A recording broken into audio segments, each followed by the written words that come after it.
继续来到花莲，因为风台要来，有部分的所在都爱撤村。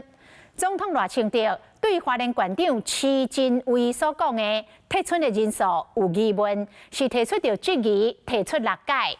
徐县长的回答是3000多人，但是予总统纠正应该是8000多人。这中央甲地方所掌握的撤村的数字差真多。事后徐县长讲，是因为计算的方式无同。不过内政部讲，总统的数字是县府报起来的资料。县长、指挥官。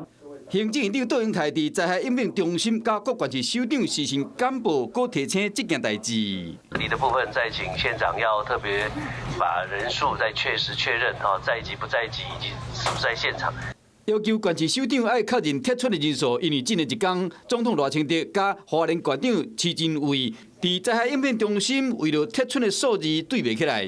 总共预计要撤离多少人？我们就是撤离3000多个。但是花莲县政府根据依法要撤离的总人数或总户数有多少？全部的保全户一定是优先来撤离的部分。我知道卫县应该要优先撤离的人数要到8000多位。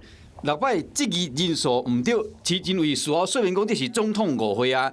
内政部发新闻稿表示讲，依照花莲县政府9月25日提供的资料，包括花莲市凤林水尾等13个乡镇市土石流大规模崩山水灾，较变成孤岛的地区等4类灾害之保全户的人数的总计，就是8000多人。不过花莲县政府表示讲，这个数字包括在职，不过无实质的大问题。撤离3013人，敢若包括土石流甲大规模崩山灾害这一类。我想这也是总统关心嘛，为什么他的数字是8000多？那我们实际上撤离了3000多，他也会担心。请花莲县政府以及他们有辖下的很多乡镇公所，在报所谓的急在人不在，也就是说有设户籍，但是人不在现场的时候呢，要再确认清楚然后我们才知道真正的撤离人数。内政部长刘世芳亲身说明，避免和中央甲地方因为保全户人数的争议出现问题。毕竟风灾都爱中央甲地方共心。